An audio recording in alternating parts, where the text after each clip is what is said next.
Hello there, viewers, and welcome to Cartoon Gateway. I'm your host, David Hollander. Now here's a little known fact about me. I once made a prize-winning recipe for beignets. Poorly, mind you. I made the recipe poorly. I'm not the best baker, but the recipe was good. I see why it won prizes. I've talked a lot about shows I love on this program, barring the one non-cartoon among them. I've done whole episodes on all my favorite shows. Well, there is one show I haven't done yet. But I'm not doing a whole episode on Spectacular Spider-Man. I've talked about it a lot elsewhere, and I mean, that'd probably be the last episode I ever make. I have shows that I put on pedestals other than these four.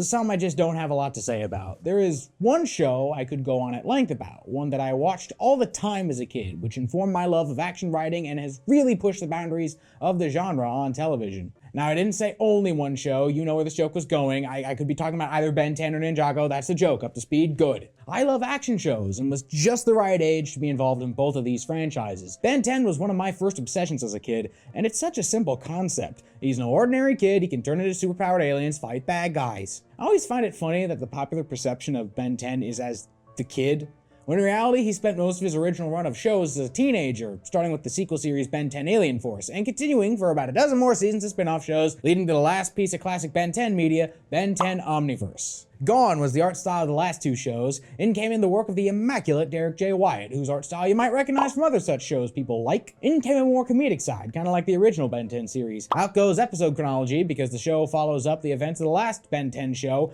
and very occasionally does flashbacks to events from when Ben was a kid between shows. A bit weird and infrequent, but yeah, I'm on board. 5 years passed between the original show and Alien Force. There's a lot of stuff we haven't seen, and out of that, we got 80 episodes in the span of 3 years. Jesus! I want to praise the work ethic, but I'm worried they might have actually enslaved some people to hit that number. Was anyone checking in on the population of Lithuania from 2012 to 2014? Where were they? This show gave us more aliens, more magic, more superhero stuff, more characters, more villains, more multiverse, more time travel, and yeah, I'm sorry, it just wasn't my thing. What can I say? The thing that got me into Ben 10 was Alien Force, and this show was such a departure from that. I just sort of lost interest as a kid, for dumb, childish reasons. Nowadays, I'm an adult. I write for a living, and that's changed. I now dislike the series for much more legitimate writing-related reasons. But to digress for a moment, a fellow action show on Cartoon Network made to sell toys, Ninjago. Probably the undisputed king of Lego as a company, as long as Bionicle fans haven't stopped their streak of self-harm to hunt me down. Even simpler premise. Ninjas versus bad guys, those ninjas have colors and powers. And out of this, we got nearly 100 episodes over the course of 9 years. Slightly more reasonable time frame. But that original series was followed up by a soft reboot, which cut episodes down to 11 minutes, and this era of Ninjago is its own discussion. Incredibly inconsistent quality-wise, because their first season is laughed at. But they also produced Master of the Mountain and Seabound, both of which I'd consider among my top 5 seasons of the entire series. After ending with Crystallized, Ninjago finally stopped pretending to be a Cartoon Network show and hopped over to Netflix for the currently still running Ninjago Dragons Rising. Back to half-hour episodes, all of the many realms have merged into one, and the ninja have been scattered by the merge, so it's up to new heroes to reunite the original team, and there's your lot. I still do love Ninjago, and I've been watching Dragons Rising. What can I say? I knew I had to grow up eventually, so as a kid, I made a deal with myself that I'd stop watching Ninjago if it ever became awful. Then it never did. Well, there were ups and downs, don't get me wrong, but it usually sticks to landing, and Dragons Rising has been a relative breath of fresh air. I know the show isn't aiming for me anymore, but I've got a lot of respect for the level of writing you're doing. I know I've just described 2 action shows made for kids, and you've got to get back to your life of monumental medical discovery and science, but I want to waste your time even more by talking about the time-honored tradition of fanfiction. Stick with me on this, I swear it goes somewhere safe for work. I assume we're all familiar with the concept of fanfiction. Fans of media writing their own unofficial spins on a piece of media that inspired them. This sounds like an internet-era thing, but organized fanfiction is as old as the 1960s, and the concept predating the name fanfiction dates back to the 19th century, BC. Point being, as long as there's been fiction, there's been fan takes on it. Heck, the Divine Comedy is technically a fanfic, meaning fanfiction predates and even informs various instances of religious dogma. As such, there's a lot of recognized staples of fanfiction, mostly smut, but that's not what I mean.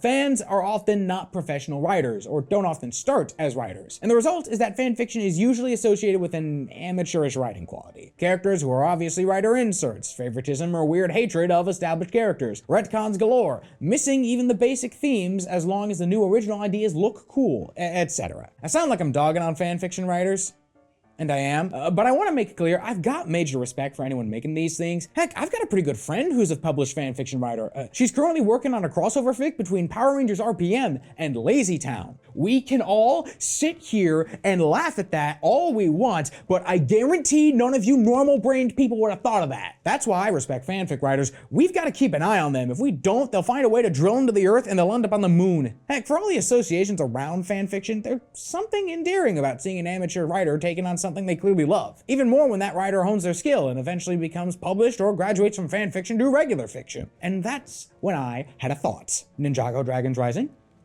Ben 10 Omniverse. Both shows I would describe as being written like fanfiction, except in one case, that's a good thing, and in the other, that's a bad thing. Why is that? Why does that description feel like it works on both of these shows, and why does it mean different things? I'm gonna talk about both of these series at length and dissect why I'd say both could be described as written like fanfiction. Now, before I really get into this, I wanna say that I'm gonna be careful about how I talk about Ninjago on account of the show still airing. Every time I open my mouth about a currently running show, I say something that quickly becomes outdated, and then there's egg on my face for not to have a face scramble. So yes, I'm aware that anything I talk about regarding Dragons Rising could easily become outdated given later points in the show, and no amount of reminders and hypothetical comments will give me particularly more awareness of that fact. Secondly, just to be fair, I am going to try my best to talk positively about Omniverse when I can. You might not have realized this, but I don't actually like being negative about pieces of media, even ones I dislike. Most of the time when I'm ragging on something, it's for jokes. I don't go too in depth with it because I know what making something is like. I want to preface this whole thing by praising the animation quality of both shows. With Dragons Rising, these guys know how to choreograph a fight scene, and that's not new. Ninjago's had some insanely good cinematography and animation since Wildbrain took over the show, and they really got to show off in Dragons Rising. You might have seen this fight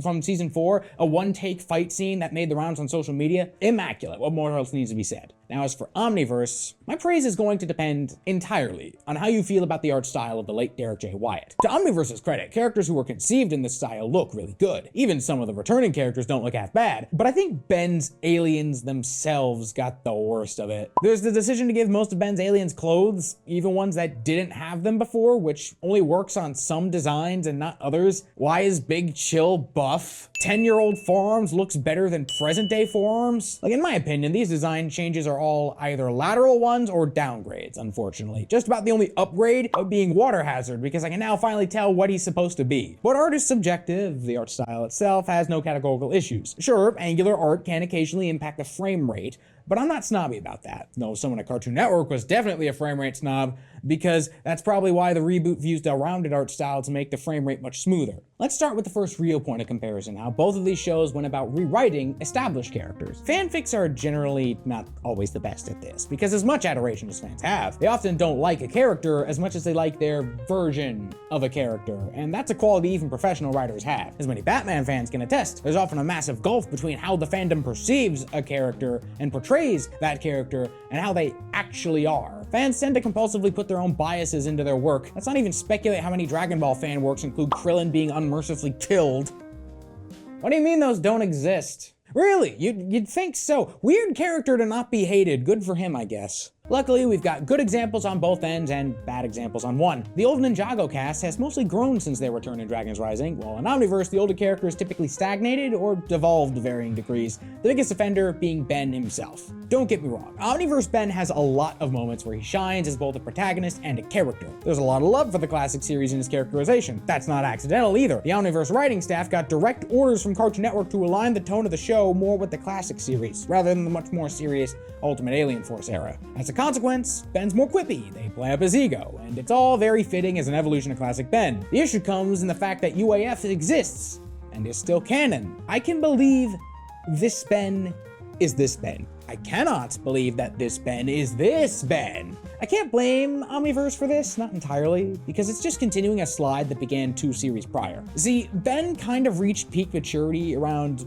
midway through Alien Force, so it was a concern that he was too developed a protagonist. So the later seasons of Alien Force deliberately started making him more immature, and this continued all the way through Ultimate Alien. Sure, Ben still had his moments of maturity, especially in that finale, but he did kind of devolve a bit, most evidently in his relationship with Julie. And since Omniverse now had direct orders to make the show more like the original series, it made Ben slide a lot more. He got dumber, more jokey, more egotistical. Now sure, he has his reasons for being full of himself, but it got to a point where it was hard to see him as the same guy who just one series ago was willing to sacrifice himself so his enemies could live good lives. He didn't feel like he'd grown at all. Well, okay, tell a lie. There is one specific episode that I really liked because it had shown how much Ben's grown. The episode Ben Again, a body swap episode between Ben and his past self. There's a scene of teen Ben as his past self asking past Gwen for advice, and she's legitimately thrown by how respectful he is. I don't know, puts into perspective how much Ben's grown since the days he and Gwen constantly fought. Heck, he's generally very smart in this episode. It's one of my favorites. Speaking of Gwen, I don't have much to say about her. The main change with her is that, again, she's also kind of a victim to bouts of immaturity you wouldn't expect from her UAF counterpart. Not that she was always immune to that, but she was usually the sensible one. In UAF, when Ben or Gwen were out of line, the other would drag them back. In Omniverse, when one's out of line, they kind of egg each other on, which again is only appropriate development if you forget the last 4 years of show happened. It's not that bad, honestly. The most out of character thing that she does is right at the beginning when she decides to just up and leave Ben doing hero stuff so she can go to school. And even that was mostly the result of corporate mandate, breaking up the trio to make Ben a double act with Rook. Kind of pointless, especially since she came straight back anyway, going from main character to guest. The main change with Gwen is that they backpedaled some of her lore.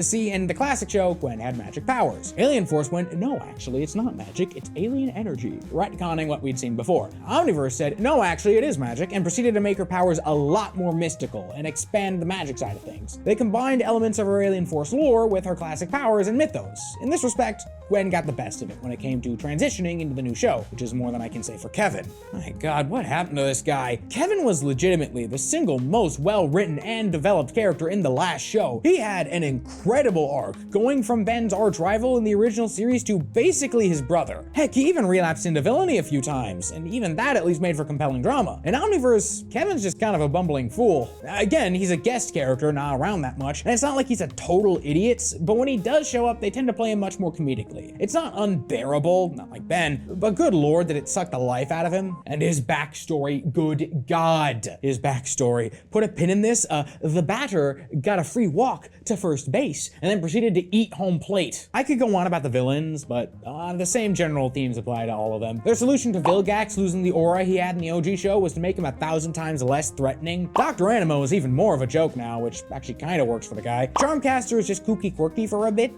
The Forever Knights are just back, kind of anticlimactically, after all that business putting them to bed. Eon's not even the main time travel villain by the end. Atea's been aged up significantly, I assume, just so they could do will they won't they stuff with her and Ben. Kinda gross, it means someone behind the scenes asked what that child's tongue do. The only villain they expanded upon in meaningful ways was, of all characters, Albedo, who wasn't used nearly enough before anyway. The general theme of how Omniverse rewrote characters was to simplify, dumb them down. Even if that worked for the kind of show they were making, almost no one was expanded upon in interesting or even fitting ways. Ben has some great arcs across Omniverse, but they don't mesh well with what came before. Meanwhile, when Dragon's Rising tries to rewrite old characters, it's usually to either address fan complaints or to combat general stagnation. Let's go through the main 6 ninjas one by one, just to show what I mean. Lloyd's role as master of the new generation of the team is somewhat expected, but the major shift is in how they treat the trauma he's collected. The show takes a lot more time to focus on Lloyd's struggles, both in his new role and just dealing with all the baggage he's picked up over the years. Previously, when the show tried to deal with Lloyd's long history of trauma,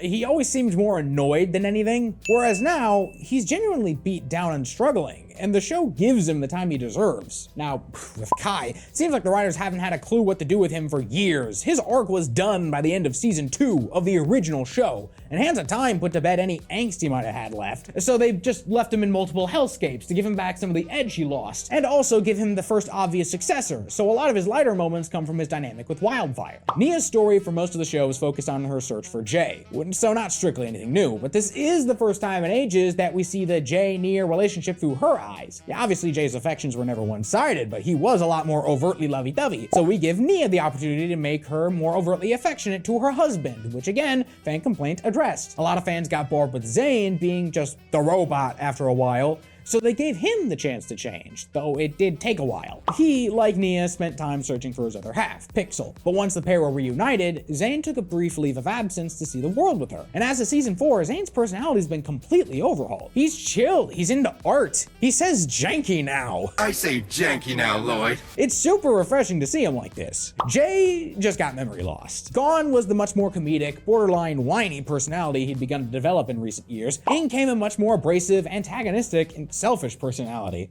I love this character assassination, because the whole point of his story is that he needs his memories restored. It's interesting, both to see his new character and to see his old tendencies slowly creep back in. We went 4 years without Jay as we knew him, and by the time he got his memories restored, he was back in his prime. The only one that I don't think was rewritten in direct response to fan criticisms was Cole. Because honestly, there wasn't much to complain about. Cole is one of the most consistently well done characters in the series. He's their rock, so probably best not to change him up that much, recasting aside. Cole's got a newfound family he's looking after, and he's still capable on his own. Not much to write home about, he's still great. The show hasn't bothered to change anything fundamental about Cole, because I don't fix what ain't broke. Put down the tools, Dad, he's fine. Okay, they did change one thing. He is apparently gay now, but like, you wouldn't possibly know that without being told. The show certainly hasn't been bold enough to outright say that. You can put it in a blog post and not be wrong, but it's not been overt. What gets me are the fans who are legitimately angry about this change. Ninjago fans, you all have no right to complain about this. I had unrestricted access to Tumblr. You guys made Cole gay long before the show did. But let's move on to the new characters, the ones supplementing the old cast. Good to say, Omniverse's track record isn't awful. The shining achievement being Rook, the new main character Ben works with. Rook is probably the best thing to come out of Omniverse, a no-nonsense alien partner for Ben to bounce off of. Yeah, his shtick is simple, but it's one that doesn't get grating. Plus, he's a bit of a gearhead, so he has someone to bounce off of in Kevin, and smart, so he gels with Gwen too. Honestly, the only real issue with Rook is that they gave him an archenemy that works really well, but waited more than halfway through the show to do it. Rook as a whole is fine, but he really feels like the first idea a writer comes up with. Hence why he feels a lot more simpler than the other MCs.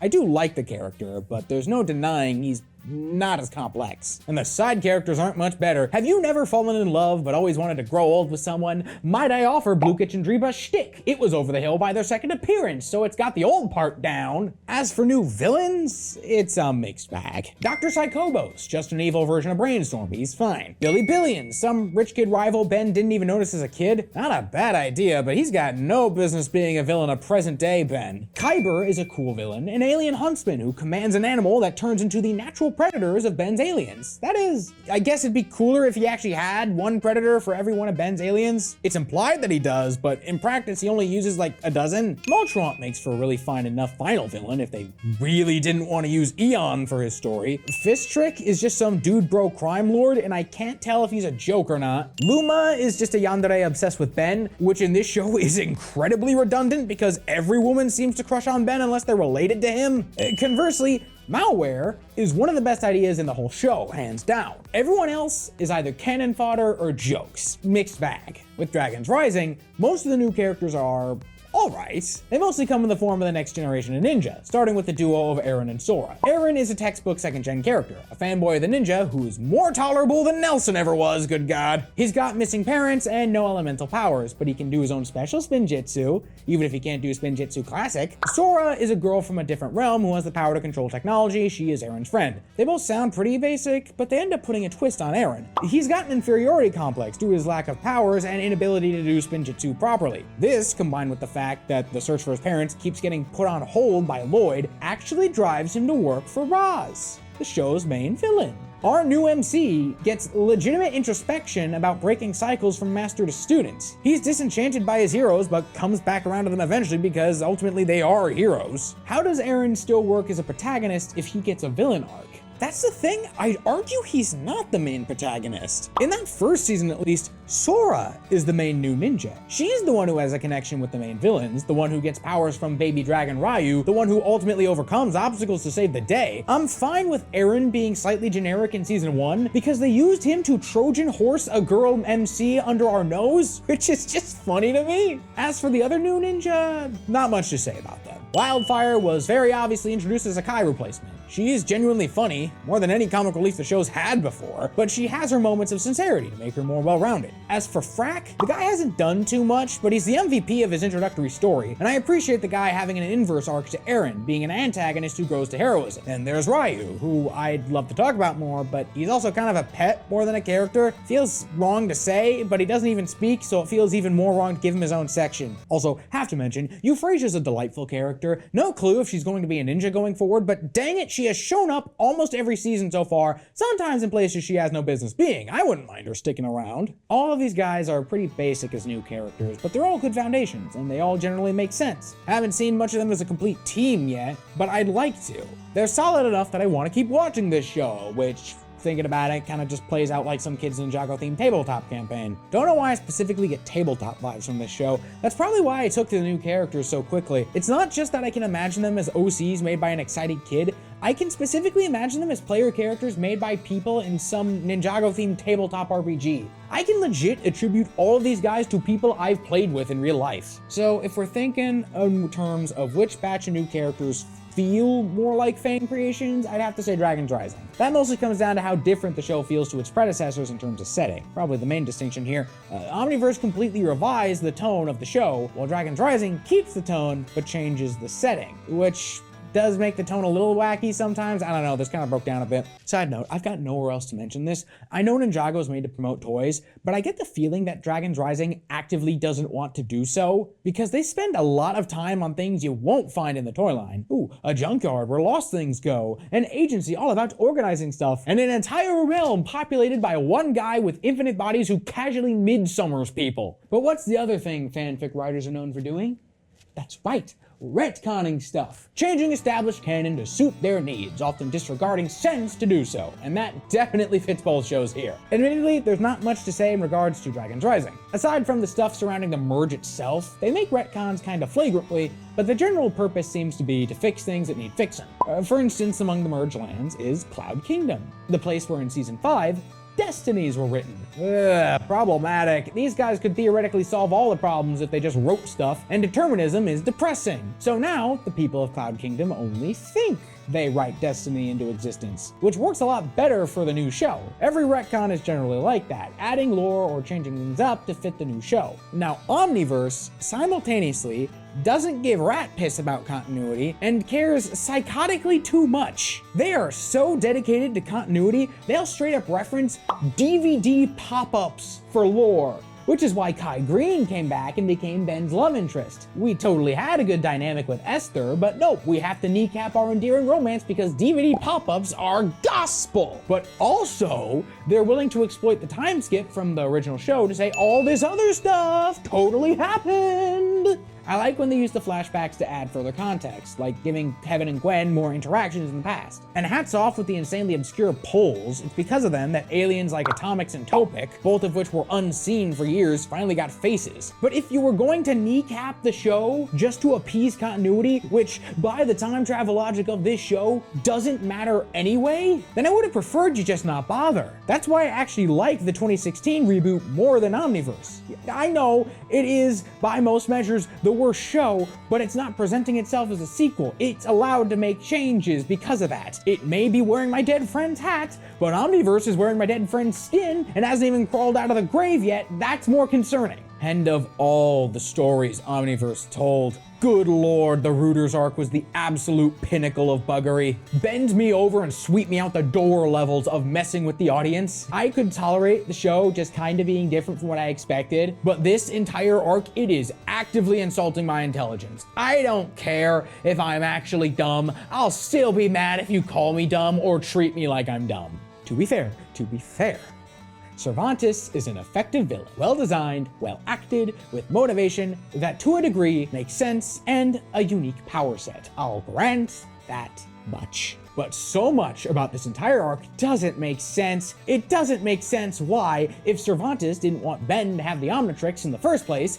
he didn't just take the thing during the 4 or 5 years it was just sitting in a shoebox. He gets away with all of his tomfoolery because, logistical problems aside that the show completely doesn't explain, he can alter memories. And it's implied that he can do that because he's spliced with the DNA of Brainstorm. But Brainstorm can't read minds. That's not a power he or Dr. Psychobos have, at least not that we know of.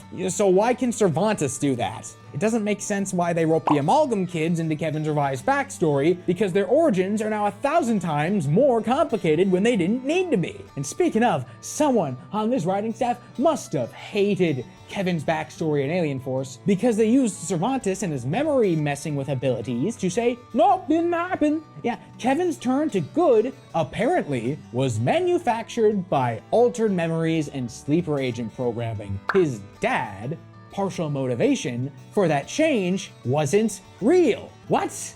Someone better explain that didn't happen to Ragnarok. Sorry, guy. Guess Kevin let you die for nothing because the guy you killed wasn't real. They go as far as to say Kevin's species isn't real. Excuse me? Remember Agrigor? That dude from one show ago? He seemed pretty dang convinced he was an Osmosian, and an entire season hinged on that. Forget that this renders most of the last shows pointless. The hoops they jump through to justify it don't even make sense. Logistically, how does any of this work? What was Agrigor if not an Osmosian? Just some guy off his meds? I don't care if there is some obscure staff quote that explains all of this. If there is an explanation worth anything, it should have been in the show because that is what matters. The only, and I mean only reason this arc exists is to solidify Kevin as a good guy, which is to say, an arc they already did, except now it's more rushed, more insulting, and generally unconvincing. They made his turn to good unconvincing. If they made this arc just to make more mutant Kevin designs, then I preferred they just not bother with the villain relapse. The moment Kevin finally admits Ben's like a brother to him was nice, love that. But did we really need to stage all of these needless complications just to get somewhere we already were? This makes me so unreasonably angry. I won't even lie. You see what I mean, right? When I say written like fan fiction, this story specifically, reads like a guy at a computer who came up with such a good idea on its own and then bent over backwards to make it work in a show it didn't belong and didn't care what they changed or broke. One last point, favoritism. Sometimes writers have favorite characters, but because fanfic writers are writing characters they already love, they tend to be more susceptible to this. So do either of these shows have that quality, and is it a problem? Dragon's Rising sorta does, but not in a cringeworthy way. It seems to be favoritism, or possibly just marketing, that made the RGB siblings over here the most prominent of the old ninja. In season 1, before his villain arc, Eren kinda gives off these vibes, which isn't a bad thing, but once he becomes more interesting, Sora becomes a bit of a writer's pet with nothing else to do. They're not both interesting at the same time, or at least not yet. Honestly though, that's forgivable. They are the main protagonists. Wildfire has this problem too, but mostly because the show really likes pushing her as comic relief. Yeah, I find her funny, so I don't mind any of that, but I don't envy the people who can't stand her. As for Omniverse, favoritism tends to be expressed more in the aliens Ben uses. He constantly uses the aliens the crew likes, and because the crew got sick of Jet Ray over the course of the last 2 shows, he never shows up. They didn't even make a placeholder design for Jet Ray in CN's Flash games. They never intended to touch this guy again. They say they just couldn't figure out how to give Jet Ray's species clothes. Of course, before the Rooters arc gave a Jet Ray clothes, then they made an alien to do exactly the stuff Jet Ray did, but stronger so they could justify not using it. Plus, they didn't even bother with Ben's most redundant alien Fast Track in favor of classic Speedster Accelerate, which is slightly more understandable. They even gave Ben full control over Alien X, which misses all the points going, but I grant you it's cool. On the other side of that coin, new alien Feedback has been retconned into existence as a favorite alien Ben had between series, who he lost access to before dramatic return in the present. They are really convinced this story will make us like Feedback and think he's cool. And they're right, Feedback is actually cool. Sure, this whole story reads like a kid going, look at this cool idea I had. No, really, you guys, he's Feedback. He's the best. No, really. And Ben had him as a kid. No, really. But he is legitimately well designed, and the story dives into Ben's psychology a bit, so I love love this guy. I don't like how some of Ben's older aliens got sidelined. I would have liked to see Chameleon, but I don't mind it. There's over 60 of these guys. I get that some of these guys were gonna get less screen time than others. I suppose I'd be more forgiving of the sidelining if I liked all of the new aliens, but there's a bunch of aliens I either don't like because they're uninteresting, or aliens that are just jokes, which they keep using way past the point of being funny. This show is the king of driving jokes into the ground, but that's personal bias. If you like Kick and Hawk, more power to you. Now that we've covered both shows thoroughly, which is the better show? Oh, sorry, did you think that was where this whole thing was going?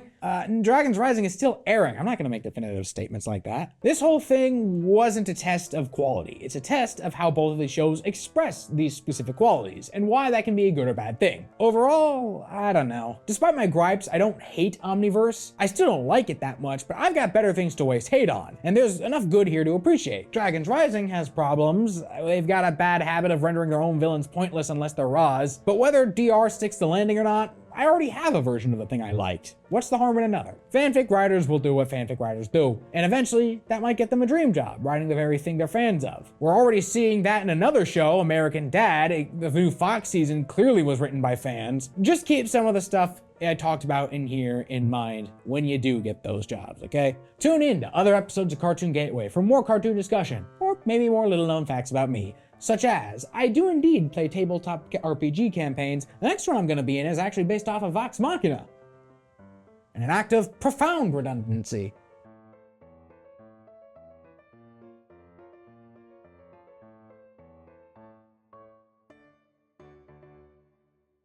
For over 40 years, SCM has been the voice of our town, bringing us together through local programming, education, and live broadcasts. SCM isn't just about television. It's about empowering our community, ensuring our voices are heard during government meetings, and celebrating milestones like our high school graduations. But today, SCM faces a challenge. Our funding structure is based on television subscriptions. And it's no secret, people have been cutting the cord. With a shift to internet-only subscriptions, SCM receives less revenue, even though all our programming is freely available online. We need your support. We need your support. We need your support. We need your support. We need your support. Your donation can make a difference. It will ensure that SCM remains open, continues to educate our youth, and keeps our community informed. Thanks to SCM, I've been honing my creative skills, helping me work towards my college degree. SCM is crucial for keeping our community connected. SCM isn't just here to broadcast local events. They're actually preserving Simsbury's history. Join us. Join us in preserving Simsbury's voice. Simsbury's voice. Together we can ensure that SCM continues to thrive for generations to come. Visit our website or scan the QR code on your screen to make your donation. Every contribution counts. Thank you for supporting Simsbury Community Media, where your town, your schools, and your government come together.